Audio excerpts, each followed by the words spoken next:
magacaygu waa Sacdiya Yaasiin Xaaji waxaan idinka mahadcelinayaa TV-ga Soomaali Cable ma aaminsan tahay inay qof iyo cod dhacayso haddeer oo 3 bilood ay dhamaan tahay may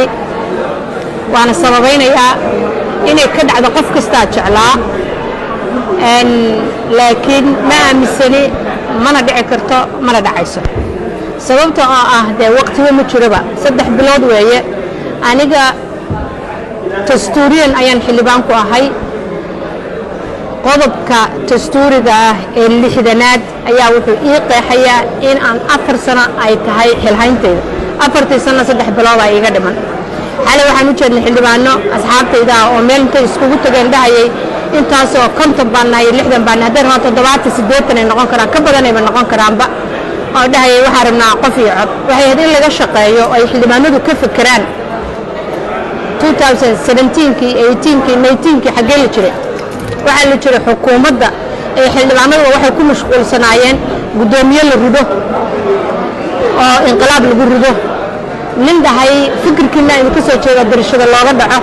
waxaanu ku mashquulsanayn maxaa la dhahaa dawlad goboleed la jijibiyo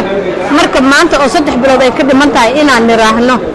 qof iyo cod baan raadinaynaa waana nasiib darro waxaana been u sheegaynaa inta muqafiliinta aan waxba kala garanayn qof kastoo maskaxda laakiin maanta uu garanaya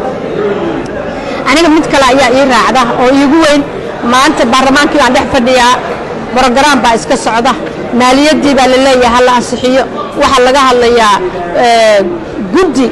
dastuuri ah oo la rabo in maxaa la dhahaa muddo kororsi ah yaa muddada u kororinayo marka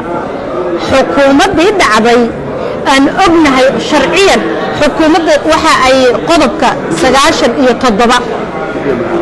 ra'iisul wasaarihii baa la riday xukuumad ma shaqayn karto maalin kastana warqadan loo keenay la leeyahay xukuumad baa wax wada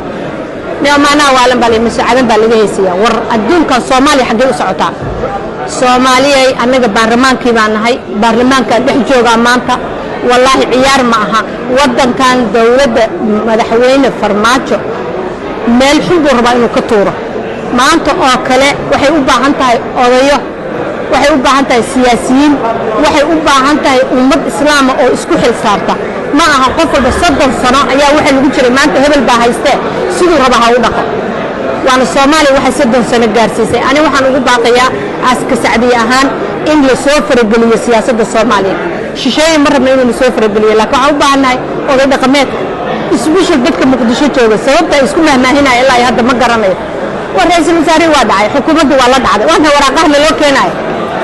shalay mid bay ahayd waxa laga hadlay burcabadeed maanta waxay ahayd xagee loo boobsiinaa wax xagee loo socdaa ma waxa la sugi laayaa bil inta ra'iisul wasaare la soo magacaabay ma dawladdu sugi laada tan faraha way ka baxday ani waxaan aaminsanahay inay tahay qiyaamo qaran waxaan aaminsanahay sharci la'aan in lagu socdo baarlamaanka gudoonka baarlamaanka shalay ra'iisul wasaare wow lagu rido 8 minutes halkaasaan taagnay ilaahay marqaantigu ka ahaa warqadda la keenin waxba la sameyn hal mar la isaga wuu baxay walaalayaal hadda awood sida ra'iisul gudoonka ay u awood badan yihiin farmaajada bariga waan ku saarnay oo alisi madaxweyne kala hal doorto diris waa zaa'id hadda waxa lagu socdo ana hadalkayga intaas ku soo gabagabeynaya wadanka wuxuu u baahan yahay siyaasiyiinta aamusan ee madaxweynaha rabta ka hadasho siyaasiyo ma marka madaxweyne noqoto daalaysa maya maba namatashaan Soomaali namatashin nimanka madaxweynayaasha raba noocay doonaan ha ahaadaan nimanka raba ra'iisul wasaaraha rajo ka qaba hadda ha hadlaan midda kale wadanku waa 4.5 nimayo madaxweynaha inuu ahal yeesho waa in dad qabtaan aw ra'iisul wasaarayaasha hore